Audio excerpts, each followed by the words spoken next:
Yeah, okay, so it happened. DC has been building up to this for however long. The Justice League is going to die. They're going to be they're going to face some big crisis and they're going to be wiped out. So it finally happened. DC killed the Justice League. And nobody gave a crap. Literally nobody gave a flying crap about it. DC sets up this whole death of the Justice League thing for quite some time now. They've been saying this since last year that they're going to kill off the Justice League, and then they turn around and say, "But don't worry, we're bringing them back." And even though they're dead, their respective comic series will be ongoing because they're killing off Batman. But since Batman makes up more than 60% of their entire revenue, they have to have him. And they're going to have these other heroes in their own respective comic series ongoing that nobody reads, but still it'll be ongoing. So let's get into this and what happened. Now, I decided to take a look. I decided to really read it and see what it was happening. I took a read of it, and I can honestly say I was not even the least bit interested, concerned. I was not even emotionally moved whatsoever at all.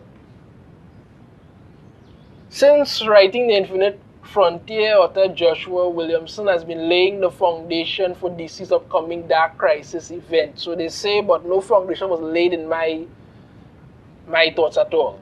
Now he is teaming up with artists Rafa Sandoval and Jordi Tarragona to kick off the new crisis in Justice League number 75, the much anticipated death of the Justice League. Nobody anticipated it, nobody cared. The beautifully drawn issue, the art was kind of okay, I'll give it that. It's an entertaining but predictable new chapter in DC's history, very predictable. Justice League number 75 begins when Superman, Wonder Woman, and several of Earth Zero's greatest heroes are suddenly transported into another universe where they are greeted by Justice League Incarnate. For those who don't know who Justice League Incarnate is, don't worry yourself, they're not all that important at all. President Superman, yes, basically we have a Barack Obama version of Superman who's president. Okay, that sums it up entirely there. Ask the heroes to help him defeat the great darkness. Dr. Multiverse transports the heroes to the front lines of the battle where they encounter the Pariah and his dark army. As the battle rages on, heroes from all over the omniverse are pushed to their limits and the unthinkable happens. Now let me backtrack a little bit there. They all get transported one by one from their different places. Green Arrow, well, actually, they were only taking certain people. They took Black Canary, and Green Arrow kind of grabbed onto her and he went along with it. They took Superman, Wonder Woman, Batman, your normal set Martian Manhunter. They had Green Lantern, John Stewart Green Lantern, the other Green Lantern, and all of that, so they take them. But the only one who got a full page of getting abducted was Black Adam. He is here getting abducted right there. Now,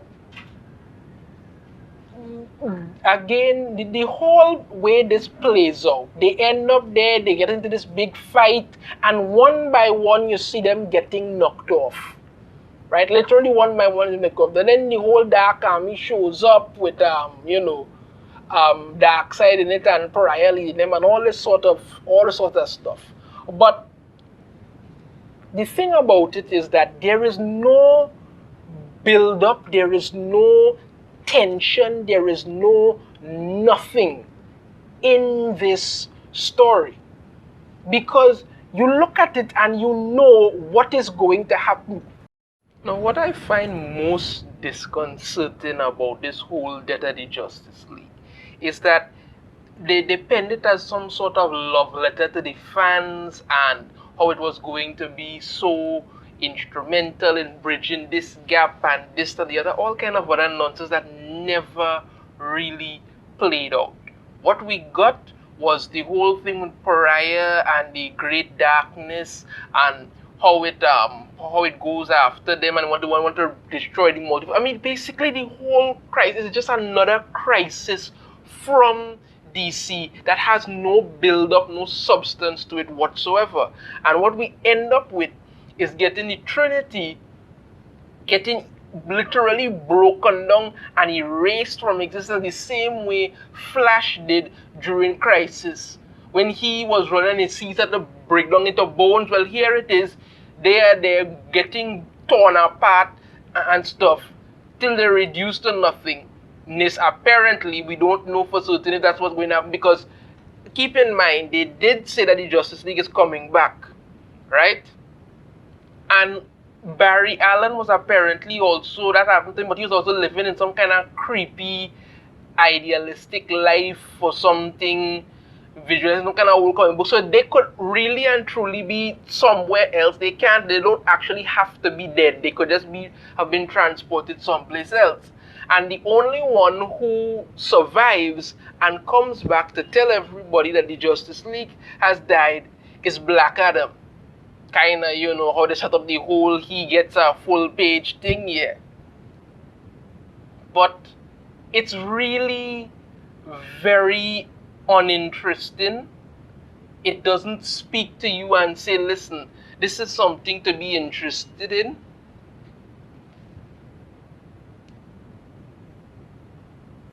So that is how they set it up.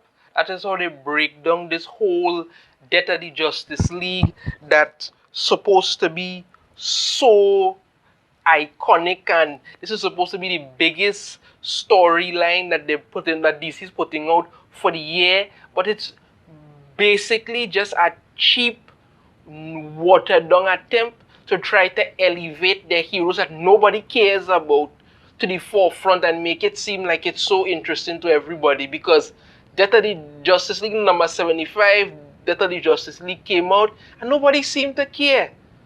People were like, whatever. I don't even know if most people read it or not. I did, and it wasn't very inspiring at all, because maybe it's that they already spoiled the outcome. Maybe it just didn't feel like it had to do anything. It just didn't have the kind of, edge of the seat tension that you expect from these sort of events. This whole thing just felt very forced and very foolish. And this whole thing about it being a love letter to the fans, yeah, great love letter to your fans. You're basically doing yet another crisis and you're killing off your most important team. The Justice League that everybody loves, you're just killing them off and saying to yourself, well, they're just going to have to remain that way because that's what it is. So for a couple months now, I think that crisis is supposed to come to an end sometime end of the year or something like that. They're just going to be running through the motions with this until it just gets to the point where, okay, they come back and bam, nobody really cares anymore after that. This was not a very interesting and inspiring book at all. I mean, all that build up for Dark Crisis that they were talking about, and it turns out to be exactly what I said. It is another cheap gimmick to try and dredge up sales for books that nobody is interested in anymore. Once again, DC has shown that they've just become completely and utterly creatively bankrupt with any and everything that they do. That is Justice League number 75.